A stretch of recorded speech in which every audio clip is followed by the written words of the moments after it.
सभी का आपके अपने चैनल हिंदी विद अनुपमा कपूर पर हार्दिक स्वागत है।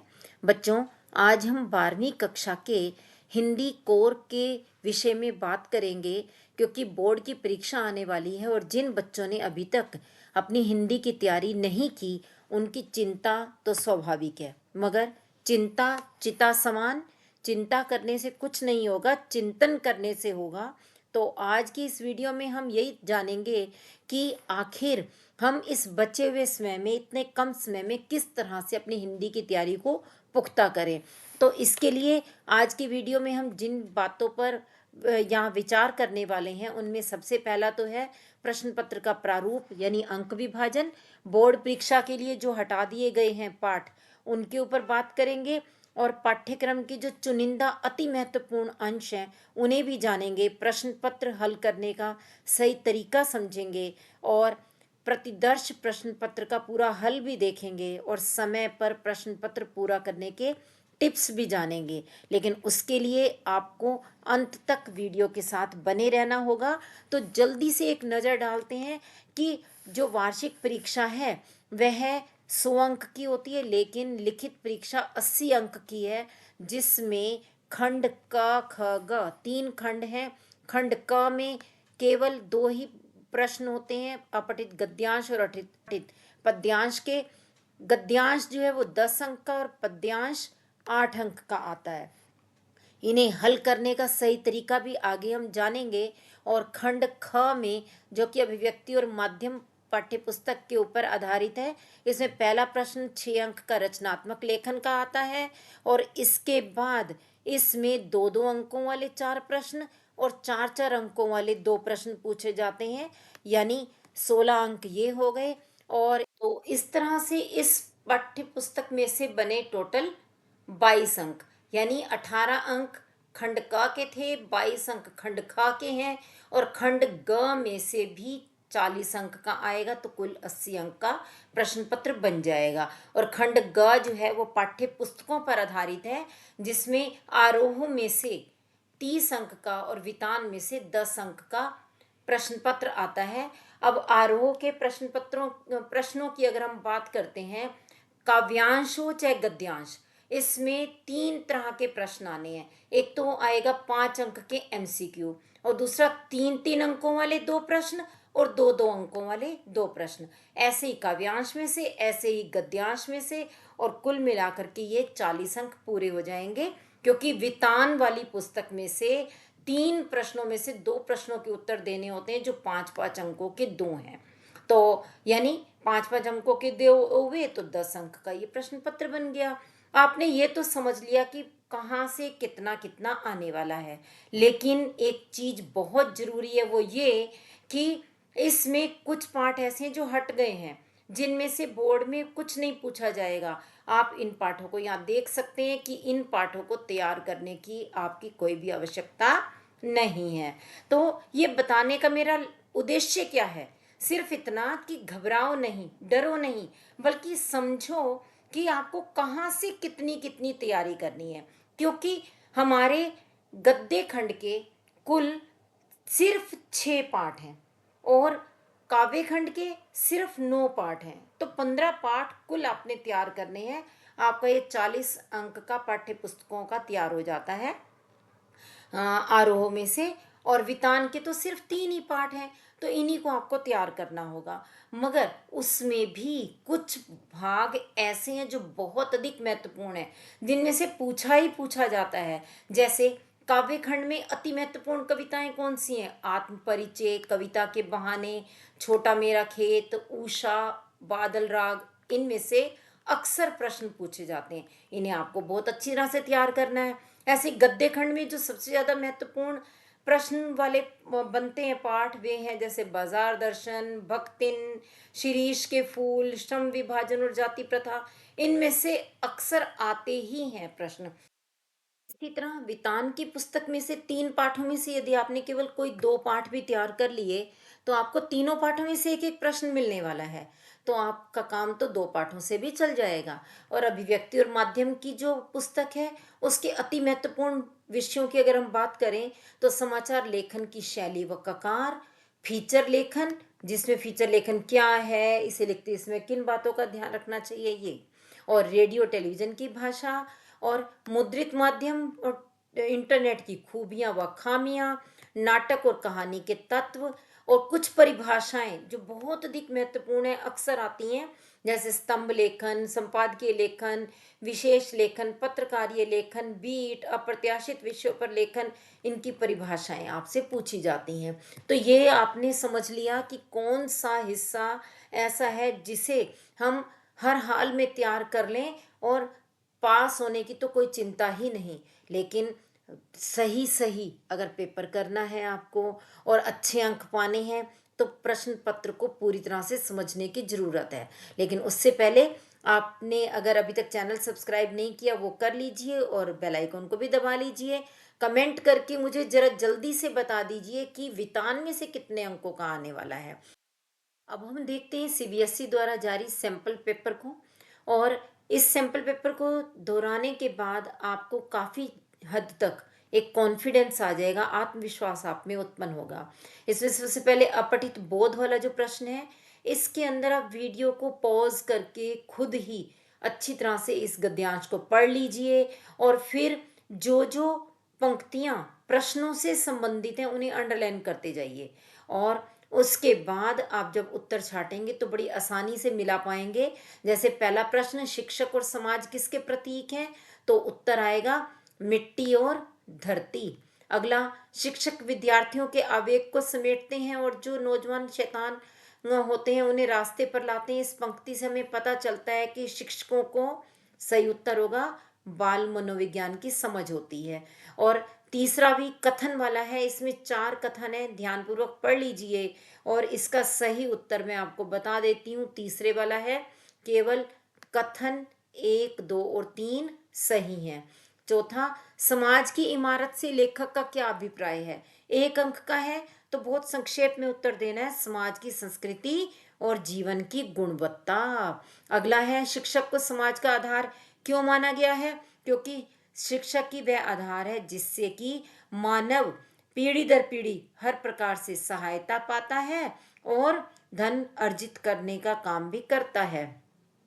और अगला है, शिक्षक संरक्षक की भूमिका का निर्वहन कैसे करता है, क्योंकि शिक्षक युवा मन को तैयार करते हैं, मार्गदर्शन करते हैं और वे सफल हों और विकास का केंद्र बने, इस बात का पूरा ध्यान रखते हैं। अगला, मिट्टी की पौधे के लिए क्या भूमिका है, शिक्षक से इसे कैसे जोड़ा गया है, तो मिट्टी में सही अनुपात में तत्व सारे उपलब्ध होते हैं जो कि पौधों को उगाने में मदद करते हैं और मिट्टी उन्हें उन पोषक तत्वों के द्वारा विकसित करती है। ऐसे ही शिक्षक भी अपने अंदर परंपराओं को संजोते हैं और विद्यार्थियों के आवेग को समेटते हुए वे विद्यार्थियों को सही मार्ग पर लाते हैं। और इसी कारण से शिक्षक से इसे जोड़ा गया है, क्योंकि शिक्षक भी मिट्टी की तरह ही अपने विद्यार्थियों को बढ़ाने का, विकसित करने का काम करते हैं। अगला जो प्रश्न है अपठित पद्यांश वाला, इसको आपको पूरा ध्यान से पढ़ना है, लेकिन पंक्तियों के केवल शब्दों का अर्थ नहीं बल्कि उसके भाव को समझ करके उत्तर देना है। तो इसमें जो पहला प्रश्न बनेगा, कविता में पहाड़ शब्द किसकी ओर संकेत कर रहा है, तो उत्तर होगा बड़े लोग। अगला, कवि के अनुसार पहाड़ की मजबूरी का निहितार्थ क्या है, तो इसका भी दूसरे वाला विकल्प सही है, बड़े लोग अपने गुणों के कारण अकेले रह जाते हैं।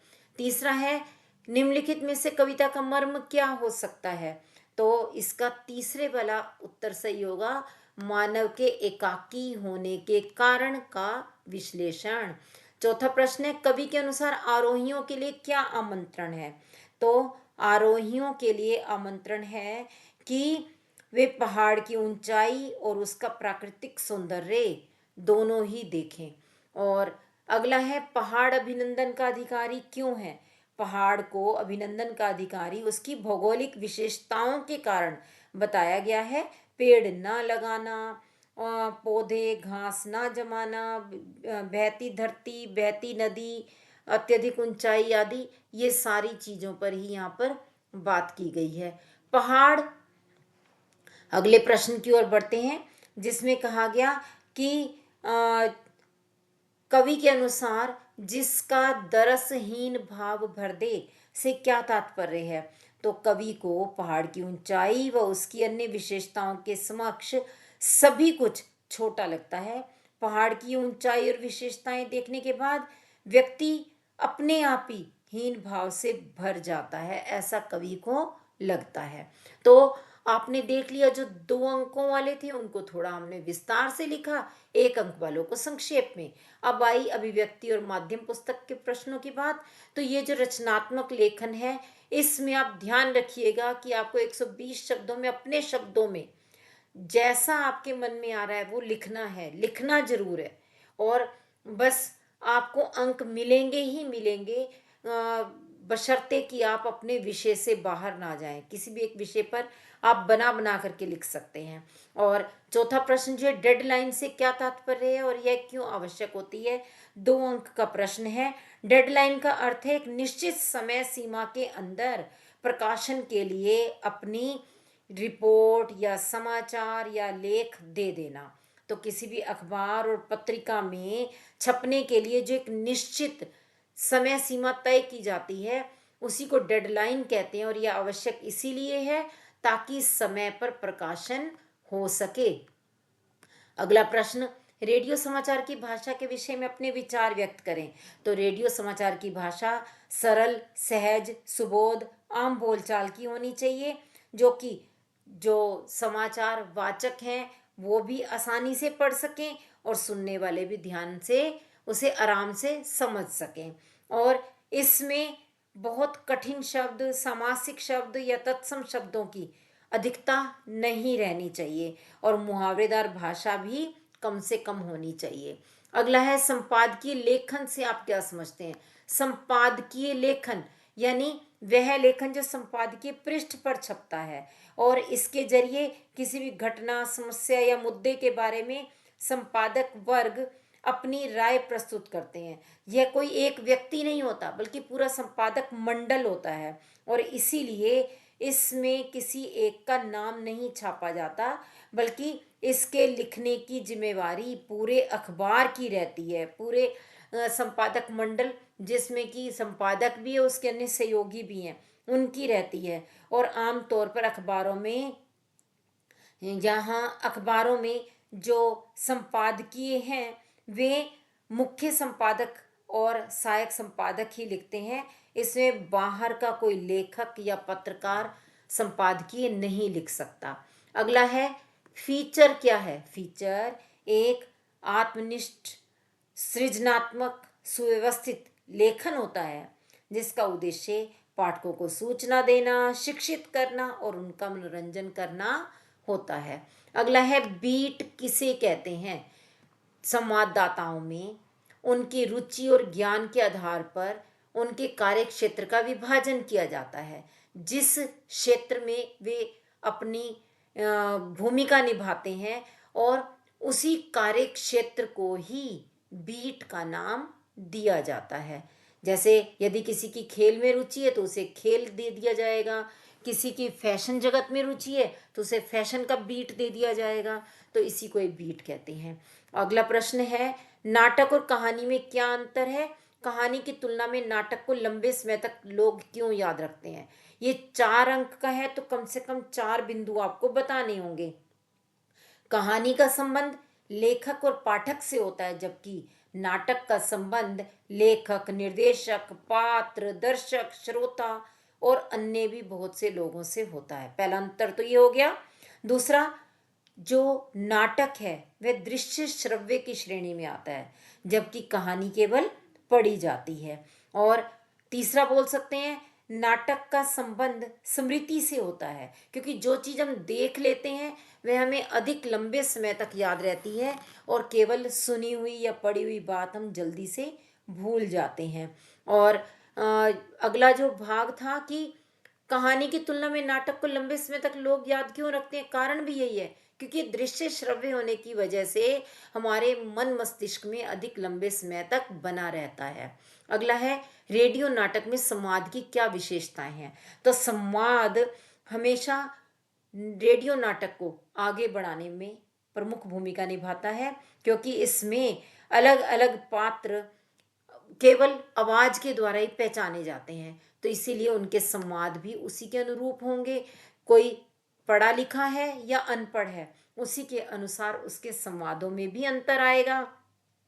और संवाद जो है इसमें आवाज तेज रखने का, धीमे रखने का, या फिर इस तरह से ध्यान रखा जाता है कि वह आसानी से समझ में आ जाए श्रोताओं को, क्योंकि श्रोता देख तो नहीं पा रहे, वे केवल सुन करके ही बात को समझ रहे हैं। तो इसीलिए संवाद जो है रेडियो नाटक में बहुत प्रमुख भूमिका निभाते हैं। और इससे जब भी कभी दृश्य में दो या दो से अधिक पात्र होते हैं, तो उसमें प्रत्येक पात्र की हरकत को, उसके एक्शन को संवादों के माध्यम से ही स्पष्ट किया जा सकता है।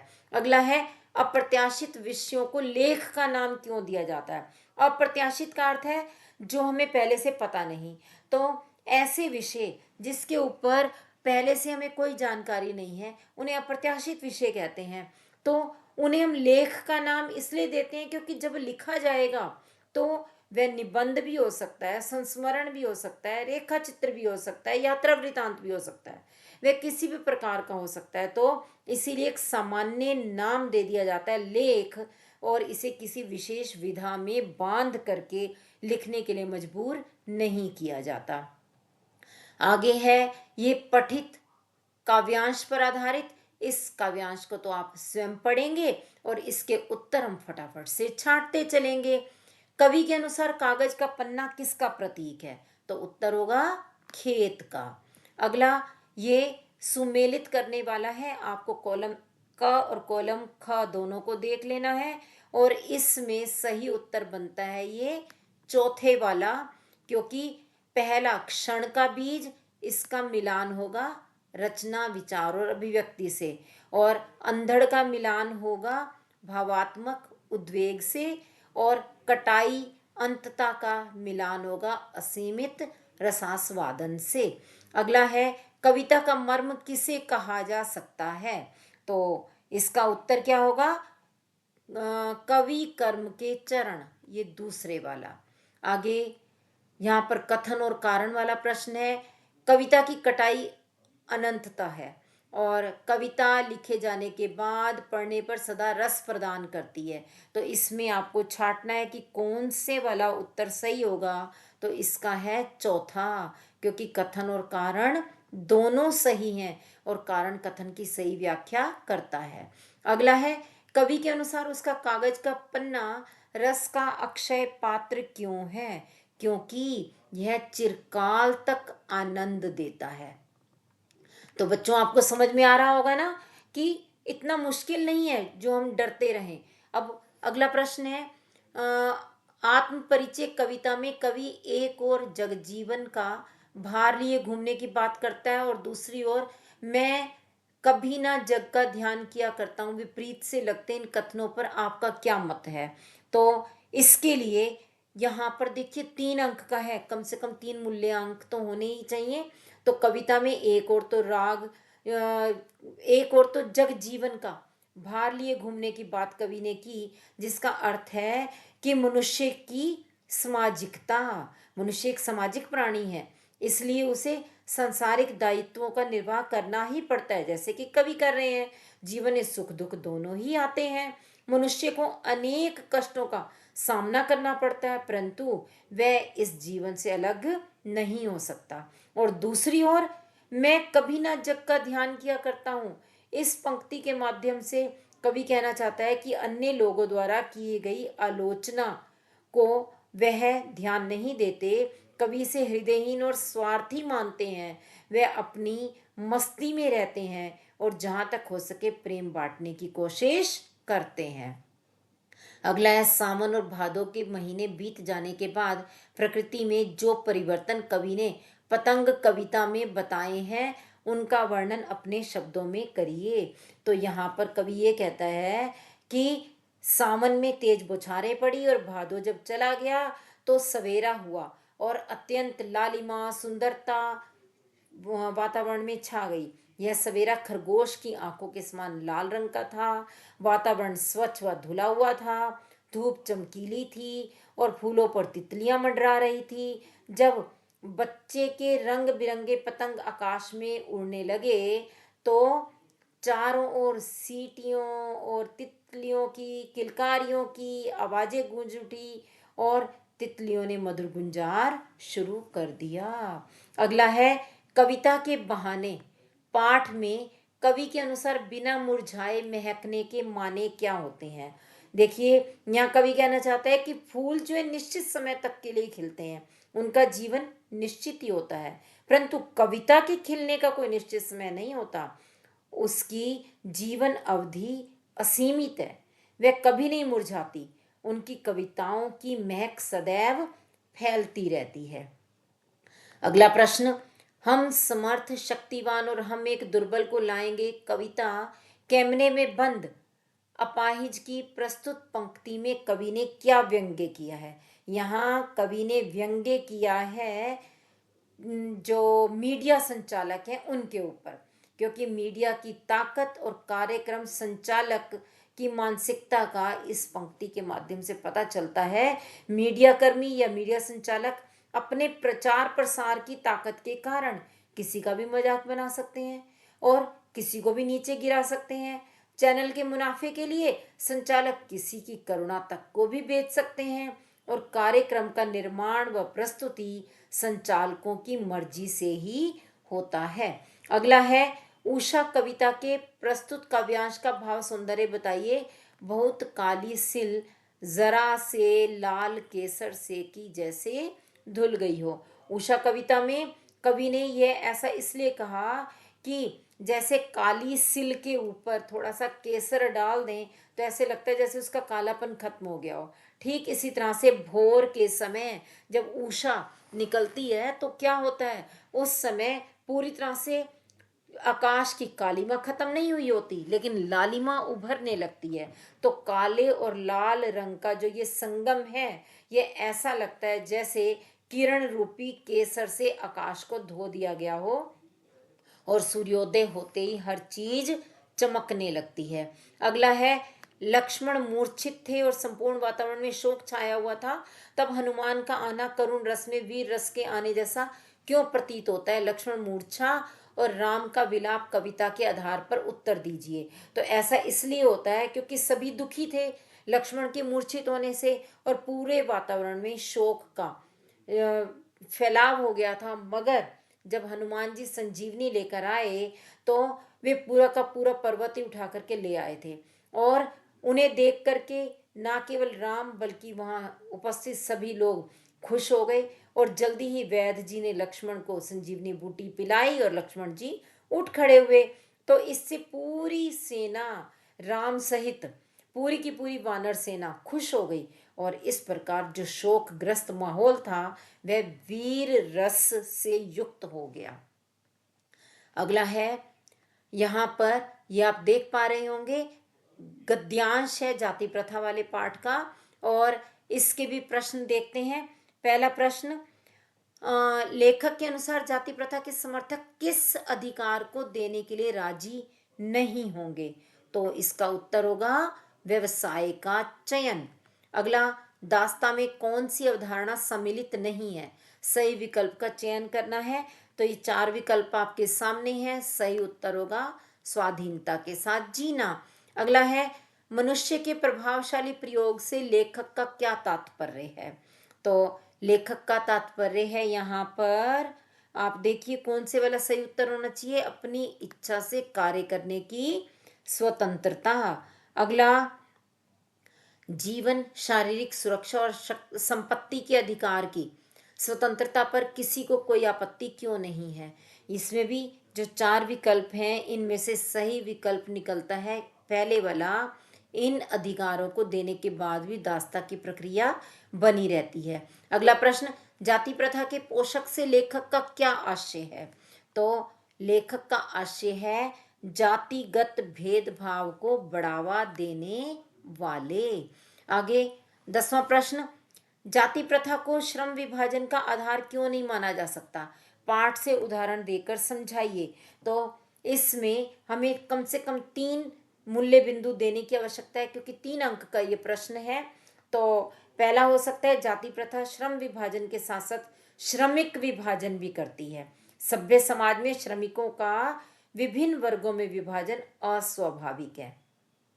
दूसरा हो सकता है, जाति प्रथा में श्रम विभाजन मनुष्य की रुचि पर आधारित नहीं है। इसमें मनुष्य के प्रशिक्षण अथवा निजी क्षमता का विचार किए बिना ही किसी दूसरे के द्वारा उसके लिए पेशा निर्धारित कर दिया जाता है, जो कि जन्म पर आधारित होता है। और तीसरा कह सकते हैं कि भारत में जाति प्रथा मनुष्य को जीवन भर के लिए एक पेशे में बांध देती है, भले ही वह पेशा उसके लिए अनुपयुक्त ही क्यों ना हो। इससे उसके भूखों मरने तक की नौबत भी आ जाती है। अगला है, बाजार किसी का लिंग, जाति, धर्म या क्षेत्र नहीं देखता, वह देखता है सिर्फ उसकी क्रय शक्ति को। इस तरह का वह एक प्रकार से सामाजिक समता की रचना भी कर रहे हैं। तो यहाँ पर लेखक की ये राय है कि बाजारवाद जब लिंग, जाति, धर्म या क्षेत्र नहीं देखता और सबको एक नज़र से देख रहा है, और वो नज़र कौन सी है कि कौन सा व्यक्ति कितना खरीद सकता है, तो इस तरह से वह एक सामाजिक समता स्थापित कर रहा है। भले ही ये उपभोक्तावादी संस्कृति है, लेकिन यही आज का बाजारवाद है कि जो जितना अधिक सामान खरीद सकता है बाजार में, वही सर्वश्रेष्ठ है। अगला, ढोलक की थाप का गांव के निवासियों पर क्या प्रभाव पड़ता था? पहलवान की ढोलक पाठ के आधार पर स्पष्ट कीजिए।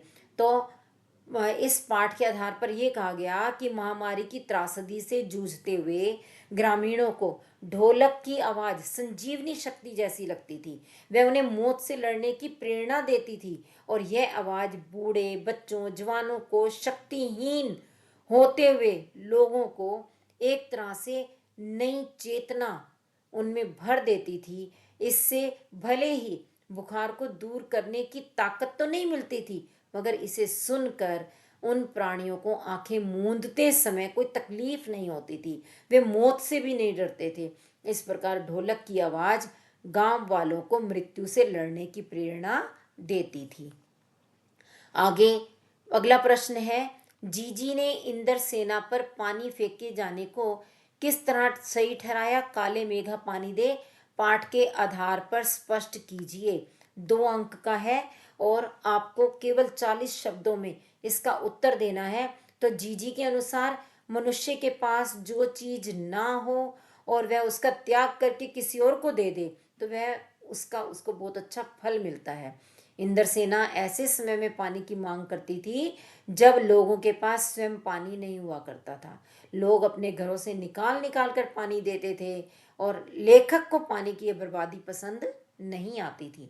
अगला है, महादेवी जी भक्तिन के आने जाने से अधिक देहाती कैसे हो गई? तो भक्तिन जो है वह महादेवी को देहात का खाना बना बना कर खिलाती थी। गाढ़ी दाल, मोटी रोटी, बाजरे के तिल वाले ठंडे पुए, और भुट्टे के हरे हरे हरे दानों की खिचड़ी, ज्वार के भुने हुए, और मकई की लपसी, मतलब इस तरह का खाना खिलाती थी जो कि देहात वाला था। और उसने मीठा बनाना तो बिल्कुल बंद कर दिया था। तो भले ही भक्तिन खुद नहीं बदलती, लेकिन उसके अंदर दूसरों को बदल देने का गुण भरपूर मात्रा में विद्यमान है, और महादेवी वर्मा बार बार कोशिश करके भी उसके स्वभाव को नहीं बदल पाई, और धीरे धीरे महादेवी का खुद का स्वाद बदल गया। इसीलिए भक्तिन के आ जाने से महादेवी अधिक देहाती हो गई। अगला प्रश्न है, अवधूत से क्या अभिप्राय है? शिरीष के फूल पाठ के आधार पर स्पष्ट करें कि शिरीष कालजयी अवधूत कैसे हैं। अवधूत वह होता है जो कि संसारिक मोह माया से ऊपर होता है, वह सन्यासी होता है। लेखक ने शिरीष को कालजयी अवधूत कहा क्योंकि वह कठिन परिस्थितियों में भी फलता फूलता रहता है। भयंकर गर्मी, लू, उमस आदि में भी शिरीष का पेड़ फलों से लदा हुआ मिलता है, तो इसी कारण वह भी कालजयी अवधूत जैसा लगता है। पेपर पूरा करने के लिए एक सबसे जरूरी टिप कि 11वें प्रश्न तक आपको करीब करीब 1.25 घंटे में अपना पेपर निपटा लेना है, ताकि 12वें प्रश्न के लिए आपके पास पर्याप्त समय भी रहे और आप थोड़ा सा पुनरावृत्ति भी कर सकें, देख भी सकें कि कहीं कुछ छूट तो नहीं गया। ये दोनों 5-5 अंकों वाले प्रश्न हैं, इसलिए इसके लिए आपको कम से कम भी आधा घंटा तो अवश्य ही बचाना है, तभी आपका प्रश्न पत्र पूरा हो पाएगा। और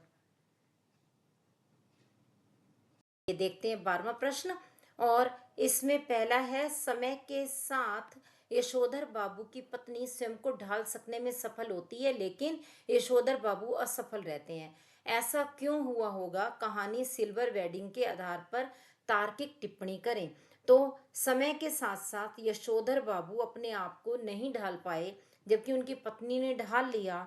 इसका कारण ये था कि यशोधर बाबू के माता पिता का देहांत बचपन में ही हो गया था, इसीलिए वह बचपन से ही जिम्मेदारियों के बोझ तले दबे थे। वह बचपन में अपनी उम्र के बच्चों के साथ नहीं, बल्कि बड़े बुजुर्गों के साथ रहते थे, और पले बड़े भी जिन संस्कारों में थे, जिन परंपराओं में थे, उनको वे छोड़ नहीं सकते थे।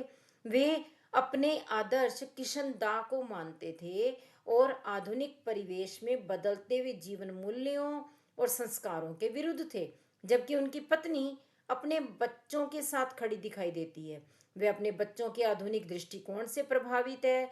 वह बेटी के कहे अनुसार कपड़े पहनती है, अपने बेटों की जिंदगी में कोई ताक झांक नहीं करती।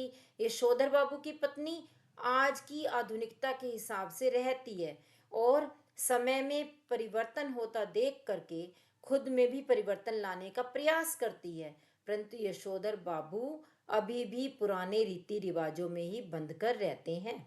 अगला प्रश्न है, जूझ कहानी के आधार पर तर्क सहित उत्तर दें कि पढ़ाई लिखाई के संबंध में लेखक और दत्ताजी राव का रवैया सही था या लेखक के पिता का। तो यहाँ इस पाठ के संदर्भ में हम अगर लेखक के पिताजी और दत्ताजी राव का पढ़ाई लिखाई के संबंध में रवैया देखें, तो पता लगता है कि दत्ताजी राव का रवैया लेखक के पिताजी से बेहतर था। वह पढ़ाई लिखाई के महत्व को भली भांति जानते थे। इसीलिए जब दत्ता जी को पता चला कि लेखक के पिता उसे पढ़ने के लिए पाठशाला नहीं जाने देते, तो उन्होंने लेखक के पिता को बहुत भला बुरा सुनाया और कहा कि बेटे और पत्नी को खेतों में काम में लगाकर तो पूरा दिन करता क्या है? तू कल से बेटे को पढ़ने भेजेगा, और अगर तेरे पास फीस के पैसे नहीं है तो मैं उसकी फीस दूंगा। दत्ता जी के सामने लेखक के पिता ने हाँ तो कर दी, पर बाद में वे आनंद को स्कूल भेजने के पक्ष में नहीं थे, जिससे ज्ञात होता है कि पिताजी का रवैया पढ़ाई लिखाई के प्रति ठीक नहीं था। और अब अंतिम प्रश्न है, पुरातत्व के किन चिन्हों के आधार पर यह कहा जा सकता है कि सिंधु सभ्यता ताकत से शासित होने की अपेक्षा समझ से अनुशासित सभ्यता थी? अतीत में दबे पांव पाठ के अनुसार स्पष्ट करें। पुरातत्ववेताओं ने जो भी खुदाई की और खोज की, उसमें उन्हें मिट्टी के बर्तन, सिक्के, मूर्तियां, पत्थर, लकड़ी के उपकरण मिले। इन चित्रों के फलस्वरूप यही बात समझ में आई कि लोग समय के अनुरूप इन वस्तुओं का उपभोग करते थे। दूसरा, उनकी नगर योजना भी उनकी समझ का पुख्ता प्रमाण थी। आज की नगर योजना भी उनकी योजना के सामने कहीं नहीं ठहरती। जो कुछ उन्होंने नगरों, गलियों, सड़कों को साफ सुथरा रखने की विधि अपनाई हुई थी, वह उनकी समझ को ही दर्शाती है। और आज के अजायब घर में प्रदर्शित चीजों में औजार तो हैं, लेकिन हथियार नहीं है। तो इससे पता चलता है कि सिंधु सभ्यता ताकत से शासित होने की अपेक्षा समझ से अनुशासित सभ्यता थी। पता है। साथ ही सैंपल पेपर पूरा हुआ, और आप अंत तक वीडियो के साथ बने रहे हैं तो सब्सक्राइब तो कर ही चुके होंगे, लेकिन बेल आइकन को जरूर दबा दीजिएगा ताकि मेरी अगली वीडियो की अपडेट आप तक तुरंत पहुंच जाए। और साथ ही लाइक व शेयर करने के साथ साथ कमेंट करके मुझे ज़रूर बताइए कि आप आगे अपनी पाठ्य पुस्तकों पर प्रश्न बैंक चाहते हैं या और अधिक सैंपल पेपर के द्वारा तैयारी चाहते हैं। हम फिर मिलेंगे अगले वीडियो में। धन्यवाद।